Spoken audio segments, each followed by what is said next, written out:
Central nervous system लगा के लिखो। Thank you so much. Okay, central nervous system. Okay, central nervous system में हमारा क्या क्या आ सकता है? स्पाइनल कॉर्ड और ब्रेन। स्पाइनल कॉर्ड भी हमारे सेंट्रल नर्वस सिस्टम का पार्ट है और हमारा ब्रेन भी सेंट्रल नर्वस सिस्टम का पार्ट है, क्योंकि दोनों के पास अथॉरिटी है। किस चीज की अथॉरिटी है? डिसीजन लेने। ठीक है, दोनों ही जरूरत पड़ने पर डिसीजन ले सकते हैं। ठीक है, ज्यादा डिसीजन कौन लेता है, ब्रेन की spinal cord? Brain. Very good. अगली साल गर्ल साइंस लेगा या कॉमर्स, ये डिसीजन कौन लेगा? Spinal cord. मुझे ब्रेन लेता है, ज्यादा डिसीजन ब्रेन लेता है। ठीक है, कुछ इमरजेंसी सिचुएशन में आपका डिसीजन कौन लेता है? Spinal cord. ठीक है सिमर, तो हमारा अब हमें काम करते हैं, मान लेते हैं ये स्पाइनल कॉर्ड है। ये कौन है? Spinal cord. अभी हम लोग रिफ्लेक्स आर्ट की बात करेंगे बेसिकली। अब इधर हम एक बना लेते हैं अपना ब्रेन भी बना लेते हैं। क्या बना लेते हैं? ब्रेन। एंड आज हम बात क्या कर रहे हैं? Reflex arc. हम बात किसकी कर रहे हैं? Reflex arc. देखते हैं कैसे हम कर पाते हैं। Is this clear?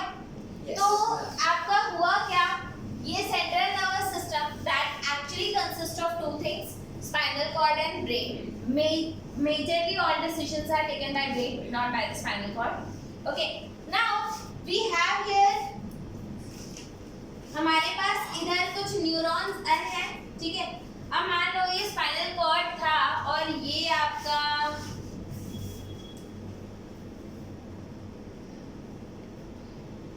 ये क्या है?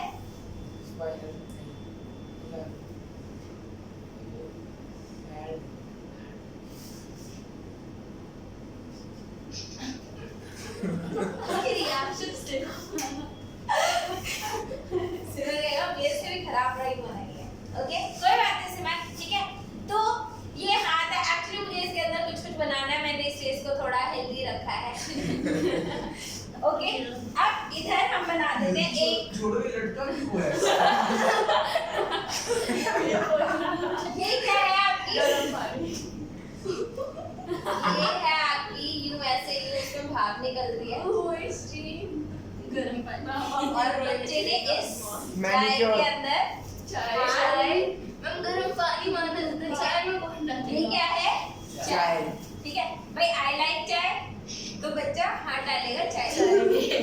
ओके, हाँ मैम, ये एग्जांपल मेरे स्कूल वाली मैम ने भी बताया था, अच्छी पढ़ाई। ठीक है, ये कप भी बना दी हमने, और ये चाय है, बस एकदम गरम गरम चाय है। बच्चा सो रहा था, बच्चा क्या कर रहा था? सो रहा था। ठीक है, मम्मी ने लाके चाय रख दी, कुछ लोगों के लिए कॉफी रख दी। ठीक है, अरे कई लोग कॉफी पीते हैं ना। ओके, अब सोते सोते में हुआ क्या कि आपका हाथ एकदम से किस पे पड़ गया? चाय पे। चाय पे पड़ गया। अब आप सो रहे हो, जस्ट इमेजिन आप सो रहे हो, क्या क्या माँ अच्छी नहीं थी। कौन सी मिला के रखेगी? माँ को गुस्सा आ रखा था बच्चे, ऐसे डाली देती रखेगी, मुंह पर डाल। We will discuss all ये सब मैटर हम अगली क्लास में डिस्कस करेंगे, अभी पढ़ लो। ओके, तो उसने चाय लाकर यहाँ पर रख दी। हाथों में क्या है? हाथों में क्या है भाई? Sensory organs. हाथों में डेफिनेटली आपके पास यहाँ पर ये न्यूरॉन्स है ऐसे। हाँ, ओके, बन गया न्यूरॉन। ये क्या है? Cute neuron. इसकी नर्व एंडिंग। फिर उसके बाद एक और आपका न्यूरॉन बन गया इधर, ऐसे आपका न्यूरॉन बन गया, और ये उसकी नर्व एंडिंग, राइट। फिर एक और न्यूरॉन बन गया ऐसे करके, हाँ, और ये न्यूरॉन कहाँ तक जाएगा बच्चे? दिमाग तक, सेंट्रल नर्वस सिस्टम, राइट। ठीक है, CNS। उसके बाद आपका एक और यहाँ पर न्यूरॉन बना ले। मैं थोड़ा इसका ये पार्ट बड़ा कर दूं ताकि मुझे कम न्यूरॉन बनाने पड़े। हाँ, एक ही ले जाओ सीधा। ठीक है, अब इसके बाद कोई नहीं, वो मैं धीरे धीरे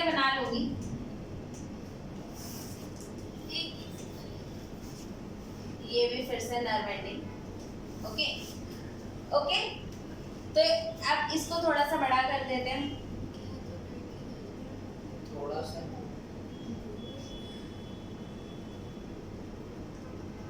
इज दिस क्लियर? ये नर्व एंडिंग है। फिर ये आपका एक लास्ट न्यूरॉन बना लो। सारे फिंगर्स में होगा मतलब क्या बच्चे, सॉरी ये न्यूरॉन न्यूरॉन्स तो होंगे ना, आपको दिख रहा है। मतलब आपका एक बात याद रखना, your spinal cord is connected with the area जहां पर आपको डैमेज हुआ है। किसके थ्रू कनेक्टेड है? Spinal cord. न्यूरॉन, न्यूरॉन्स भाई। अभी आपने कहा कि स्पाइनल कॉर्ड। चुप। किसके थ्रू कनेक्टेड है? न्यूरॉन्स। न्यूरॉन्स के थ्रू कनेक्टेड है। अब क्योंकि ये न्यूरॉन्स से कनेक्टेड है, और अच्छा एक बात बताओ, केमिकल सिग्नल जल्दी पहुंचता है कि इलेक्ट्रिकल? इलेक्ट्रिकल, ठीक है। अब आपने देखा सबसे पहले, अब ये गर्म चाय है, राइट?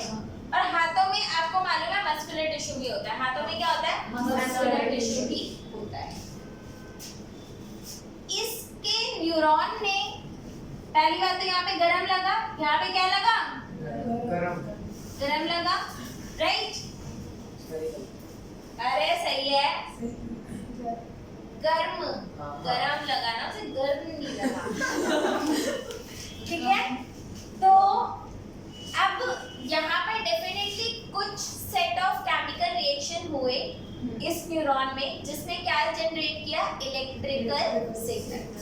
इसके इस डेंड्राइट ने क्या रिसीव किया? Electrical signal.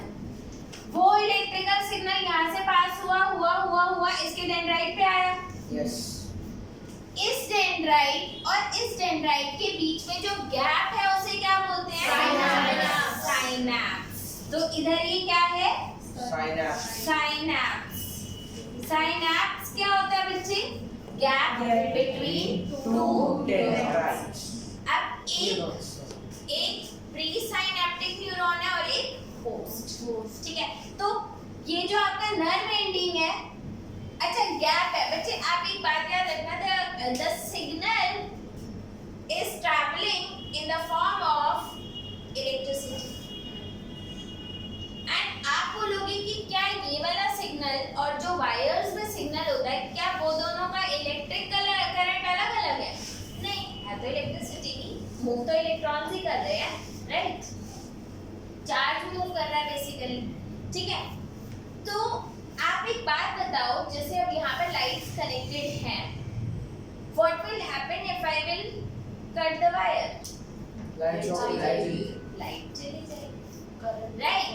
तो मतलब अब करंट, उस जो गैप बना मेरे कट करने से, जो गैप बना, क्या इलेक्ट्रिक करंट उसको क्रॉस कर पाया? नो।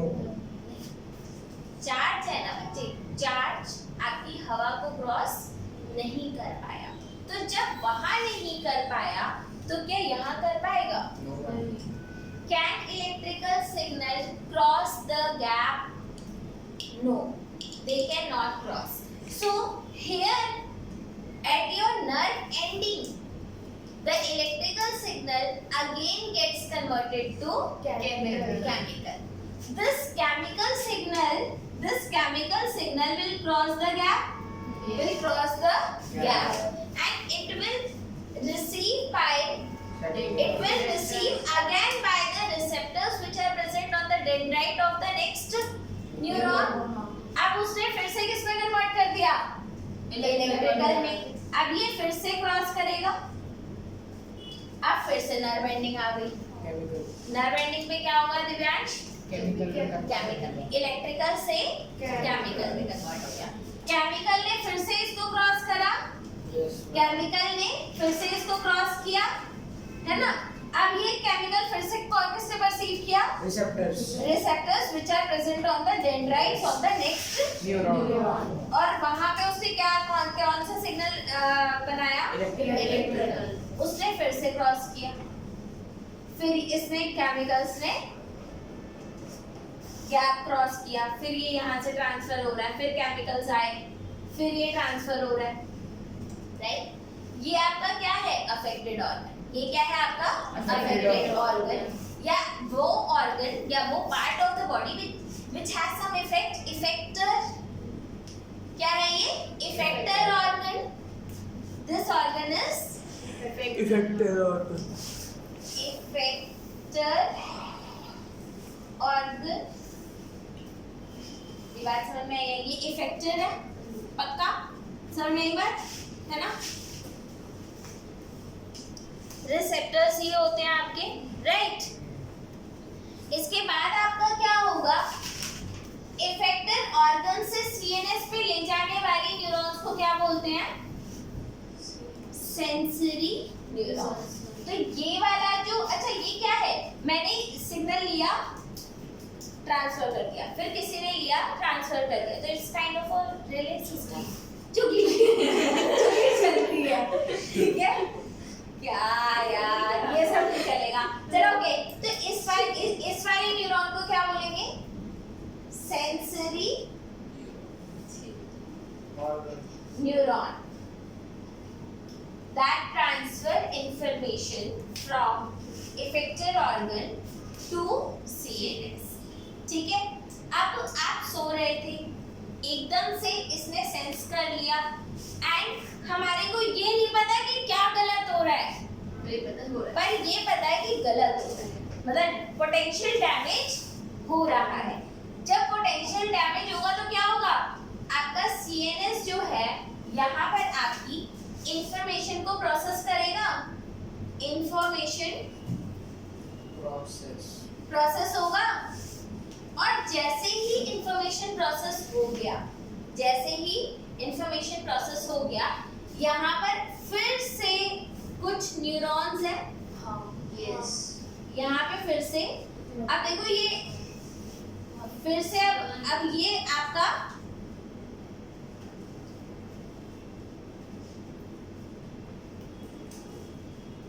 राइट. अब ये इंफॉर्मेशन कहाँ से लेके आ रहे हैं? सीएनएस से कहाँ पे लेके आ रहे हैं बच्चे? ये आपका लेकर आ रहा है अब इफेक्टर ऑर्गन में, राइट? इस पे लेके आ रहा है ना बच्चे, जहाँ पे इफेक्ट हुआ है वहां पर लेकर आ रहा है. डैमेज जहाँ पर हुआ था, आई बात समझ में? ये फिर से अब इधर आ गया. हमें सीएनएस हमारी स्पाइनल कॉर्ड है ना बच्चे. सीएनएस आपका ब्रेन भी होता है. बट अभी तो स्पाइनल कॉर्ड अभी बच्चे, अभी या कभी नहीं होता. सीएनएस अभी ये कह लो, इस केस में जिसने डिसीजन लिया वो स्पाइनल कॉर्ड. सीएनएस तो दोनों है. हम हमारी बॉडी में डिसीजन मेकर जो भी मतलब डिसीजन लेते हैं ब्रेन और स्पाइनल कॉर्ड. हाँ यस, ठीक है. डिसीजन लेने वाले ब्रेन और स्पाइनल कॉर्ड है, ठीक है. यहाँ पर फाइनली अब आप इंफॉर्मेशन क्या आई? इधर जो इंफॉर्मेशन रिलीज होगी वो कौन सी होगी? अच्छा, इनको क्या बोलते हैं हम? Motor neuron. क्योंकि ये सीएनएस से ऑर्गन के पास क्या ला रहे हैं? इंफॉर्मेशन ला रहे हैं. देखो अभी इंफॉर्मेशन कैसे ट्रेवल हो रही थी, प्लीज ध्यान दो. Neuron to neuron, neuron to neuron, neuron to neuron, अब न्यूरॉन टू मसल. अब कहाँ पर होगी? लास्ट में क्या होगा? Neuron to muscle. यहाँ पर जो इंफॉर्मेशन ट्रांसफर होगी neuron to muscle, neuron to muscle. आई बात समझ? Neuron to muscle information transfer होगी. अब मसल के पास कुछ प्रोटीन्स होते हैं जिन्होंने अभी इंफॉर्मेशन ले ली, उन्हें पता चल गया कि अब मेरे को हिलना है यहाँ से. तो बच्चे जहाँ पर न्यूरॉन्स और मसल मिलते हैं उसको बोलते हैं न्यूरो मस्कुलर जंक्शन. उसे हम क्या बोलते हैं? Neuro muscular junction. ठीक है, आपका हाथ भी हट गया. अब आप बताओ, आप सो रहे थे, आपने बाय मिस्टेक चाय पे हाथ रखा, स्पाइनल कॉर्ड के पास इंफॉर्मेशन गई. अच्छा देखो, हमारे हाथ के पास ऑप्शन था, हमारे सेंस ऑर्गन के पास ये ऑप्शन था कि इंफॉर्मेशन आप स्पाइनल कॉर्ड तक भी ले जा सकते थे, ब्रेन तक भी ले जा सकते थे. लेकिन बॉडी को पता है डिसीजन कौन लेता है? Spinal cord. Spinal. तो ब्रेन को लेकर जाने में एक जो पोटेंशियल प्रॉब्लम थी दैट वाज बॉडी को डैमेज ज्यादा हो जाता, बॉडी को डैमेज ज्यादा हो जाता। समझ में आई? अब हमारा हाथ तो हट गया, अच्छा चलो ठीक है, हाथ मैंने हटा भी लिया, तो क्या मेरे को जीवन में कभी पता ही नहीं चलेगा कि मैंने हाथ हटाया क्यों था? पता तो चलता है। इसका मतलब ये प्रोसेस हो पहले जाती है, ये प्रोसेस पहले हो जाती है, बाद में information is again send to brain, brain को इंफॉर्मेशन जाती है। मतलब जब आपका ये हाथ हट भी जाएगा तो आप फिर उठोगे, देखोगे and then you will realise what happened. ये बात समझ में आई या नहीं आई? बताओ ये बात किसको समझ में नहीं आई? आ गई? तो बेसिकली आपका अगर हम देखें तो होता क्या है, इधर आपका सेंस ऑर्गन था, सेंस ऑर्गन जहाँ पर प्रॉब्लम हुई थी, जैसे ही सेंस ऑर्गन में प्रॉब्लम होती है तो सेंसरी न्यूरॉन इंफॉर्मेशन लेकर जाती है स्पाइनल कॉर्ड पे। स्पाइनल कॉर्ड किसको इंफॉर्मेशन देता है? स्पाइनल कॉर्ड देता है ऑर्डर। स्पाइनल कॉर्ड किसको ऑर्डर देता है? मोटर न्यूरॉन्स को ऑर्डर मिलता है। मोटर न्यूरॉन से किसको? मसल। अगेन मसल्स को मिल जाएगा। Muscles of what? Sensory organ. And then action is